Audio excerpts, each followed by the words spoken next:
O Brasil finalmente ganhou. O primeiro jogo que poderíamos ter uma sensação de que o Brasil voltou a jogar como deveria. Mas será que isso é verdade? Vamos discutir na prática o que realmente aconteceu com o Brasil nessa Copa do Mundo e o que poderá acontecer daqui para os próximos jogos. O Brasil teve um jogo contra o Marrocos que foi lamentável o seu primeiro tempo. Aliás, o primeiro tempo do Brasil deu medo até aquele 7-1 contra a Alemanha. E no segundo tempo conseguiu equilibrar e fez o gol do Vinícius Júnior que salvou a pátria. Mas todos viram que o Brasil não é aquela seleção que a gente está acostumado a ver e vibrar e torcer com confiança. É um time que gira muitos cuidados, principalmente na área de criação. O Brasil está muito refém de um jogador que possa colocar a bola aonde queira colocar e com consciência e com consistência. Isso ficamos reféns de um lampejo do Vinícius Júnior, uma jogada, uma firula bem sucedida do Paquetá, e a própria defesa gera cuidados, porque a gente se fica refém de uma jogada que possa vir do ataque, que vem contra o Brasil com a faca nos dentes e pode levar o desespero à zaga e provavelmente o emocional da gente que fica sempre cobrando o Hexa, pode vir abaixo. Então, o que todo mundo esperava é que o Brasil fosse jogar bem, jogou o primeiro tempo bem, razoável, fez os 3 gols. O Haiti parecia que ia ficar mordido com a defesa do Brasil e ir para cima, fez um pouco no segundo tempo, veio para cima do Brasil e conseguiu colocar até mesmo algumas bolas, algumas dificuldades para o Brasil, e o Brasil parece que se acomodou nos 3-0, e quando a gente vê a Alemanha dando goleada no Curaçao, o time da Argentina jogando bem com o Messi, que aliás é diferencial de Copa do Mundo, né? Messi, Cristiano Ronaldo. Então a gente percebe que no Brasil ainda não tem esse jogador, até tem, mas ele está machucado, está tentando se recuperar, está tentando voltar à atividade, mas é aquela coisa. Quando você fala de Neymar, que a gente pensa assim, Neymar vai resolver, Neymar vai aparecer, vai decidir, a gente não vê isso acontecer dentro do campo. A gente vê muita essa informação fora das 4 linhas. A gente ficou naquela situação de, o Neymar treinou, virou notícia. Cara, o Neymar é para virar notícia fazendo gols, fazendo assistência, fazendo jogadas bonitas, e não é o que acontece há muito tempo. A gente sabe que isso, na verdade, é uma dificuldade que ele não consegue transpor para o campo o que ele passa fora do campo. O Neymar é ovacionado por onde passa, jogadores adversários vão lá querer tirar fotos, querer autógrafos, ficam muito ansiosos para reencontrar o Neymar dentro ou fora de campo. Mas, na prática, resultado justo e para papel que a seleção tem, que a maioria tem, isso não acontece há bastante tempo. Então, o Brasil contra o Haiti parecia até que ia fazer uma goleada até superior. Foi bem, foi 3-0, os 3 pontos que eram importantes para dar aquela aliviada, porque o primeiro jogo foi uma porcaria, mas ao longo da Copa do Mundo a gente percebe que outras seleções menos votadas estão tendo um desempenho até mais eficiente. Por incrível que pareça, os Estados Unidos estão jogando futebol atraente, futebol vertical, o tempo todo em cima das defesas, o ataque funcionando, o time muito bem organizado pelo Pochettino, e o que a gente observa é que outras seleções também de menor popularidade estão desempenhando um bom papel. A Costa do Marfim é um exemplo disso, e a gente vê que seleções colocadas como favoritas estão esbarrando um pouco, talvez, na questão emocional. Eu acho também que o calor está trocando um pouco essa questão de você desenvolver um bom papel e no campo você não conseguir colocar isso em prática.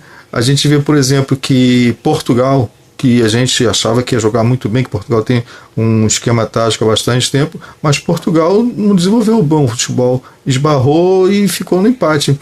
E a própria Espanha, que talvez a questão da Espanha tenha sido o emocional de provar que é melhor, que pode ser campeã de novo, que tem os seus craques, que tem uma atenção que joga no TikTok, que desenvolve um bom futebol há bastante tempo, que encanta o mundo, mas parou no Vozinha, que também é uma história à parte, um jogador veterano, mas que ele viu na Copa do Mundo, que eu falo com vocês, o fator emocional. Ele chegou ali, mostrou, é minha chance, é minha vontade, eu vou provar para o mundo que eu ainda tenho condições. E para o próprio país dele, né? Criticado, goleiro já idoso, praticamente, porque a gente vê um jogador dessa faixa etária, já está relegado à aposentadoria, mas ele não, ele mudou completamente o foco, foi lá, reverteu o quadro, girou a moeda, jogou para o alto, ele pegou, é eu que ganho, eu que levo. Então a seleção brasileira, ela tem que ter essa consistência, ela tem que ter essa consciência que o Brasil aqui tem milhões de torcedores achando que o Brasil ainda é aquela seleção que a gente botava em campo, poderia ser do outro lado que tivesse, que teria medo do Brasil, e nós colocaríamos na roda e faríamos um jogo bonito, um jogo de gols. Isso não acontece mais. O Brasil não tem conjunto, o Brasil não é um time. O Brasil tem jogadores espaçados, tem jogadores craques que fazem um encontro ali a cada 4 anos e tentam desenvolver um bom futebol e resultado para ter 3 pontos. Mas na prática, isso está acontecendo há muito tempo. Há quanto é que já é campeão? A gente fica sempre falando de Ronaldo, Ronaldinho, Roberto Carlos, jogadores que já estão aposentados, que fazem um showball aí que você vê que a única diferença é que a barriga, o cabelo que já não tem mais, que já caiu, ou está tentando ficar ali através de um implante, mas os caras têm habilidade, os caras têm a direção da bola, os caras sabem colocar a bola onde eles querem e têm visão de jogo, coisa que a gente não consegue ter no nosso dia a dia de futebol brasileiro. A gente tem muita oba-oba, tem muita propaganda, tem muito refinamento de estético de produção, mas fora das 4 linhas, porque dentro das 4 linhas, aquele futebol raiz que a gente gosta, que provoca o adversário e vai para cima, isso acabou. A gente vê um pouco isso no futebol africano, o jogador habilidoso que parte para dentro do zagueiro e provoca um cartão. A gente não tem isso. Era uma válvula de escape que a gente tinha, era nosso DNA. Hoje isso acabou. A gente vê muito toque para o lado, toca pro goleiro, o goleiro tem que saber jogar com os pés. O goleiro tem o quê? O goleiro tem que jogar com as mãos. Mas enfim, o futebol mudou, nós temos que nos apoiar nessa questão e não criamos expectativas, hein?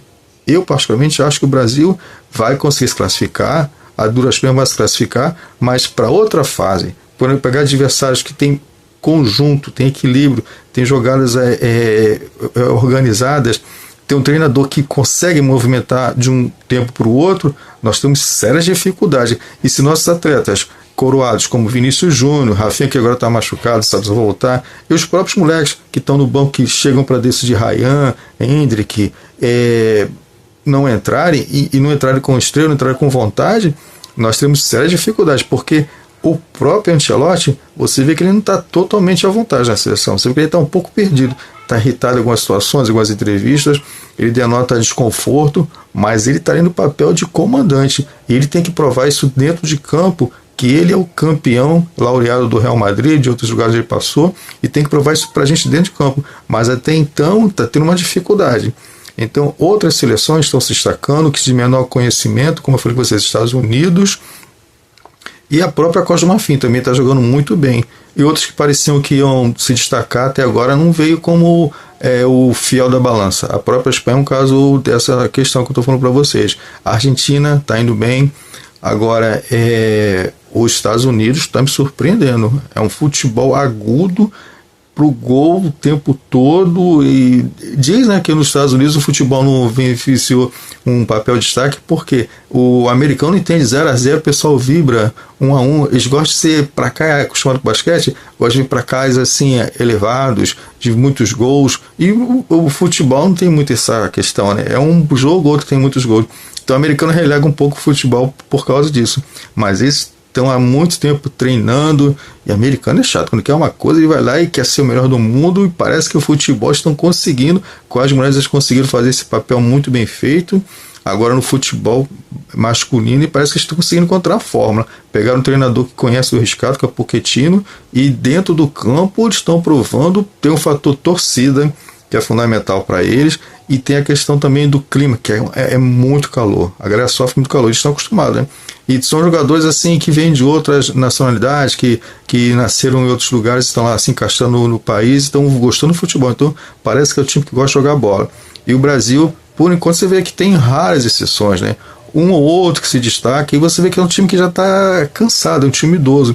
O Brasil tinha que fazer renovação. O Brasil tinha que mudar, colocar os garotos para jogar, e até mesmo pensando na preparação para a próxima Copa do Mundo, porque essa Copa agora é muito complicada. E a torcida está querendo vibrar, mas você começa a gritar, começa a vibrar, mas fica aquele grito preso na garganta. Vai dar, não vai dar? Será que o Brasil vai conseguir? Então a gente sempre fica com aquela interrogação, coisa que não acontecia no passado. Então, galera, Quero saber de vocês. Vocês acham que o Brasil convenceu? Ganhou de 3-0, valeu a pena esse jogo ficar ali naquela questão do primeiro tempo? Foi muito bom, o segundo tempo já não rendeu tanto assim, se acomodou, achou que já valia a pena os 3 pontos, era o suficiente. Agora são 4 pontos, né? O Marrocos também tem 4 pontos. E os próximos jogos, o próximo jogo vai definir quem vai ser o primeiro e o segundo colocado. E se você não pensar na tabela próxima, o primeiro que você for pegar no grupo, dependendo do adversário do outro lado, pode ser bom ou pode ser ruim. Então, de repente, né, pensar com a cabeça, pensar com a tabela. Porque o Brasil não é mais o bicho-papão, não. Não se iluda. O Brasil não é mais o bicho-papão. É a seleção que vocês conheciam, ela ficou no passado. Agora é um jogador ou outro que faz a diferença. Quero saber de vocês. Comentem abaixo, se inscrevam no canal, dê like e até o próximo vídeo. Um grande abraço a todos.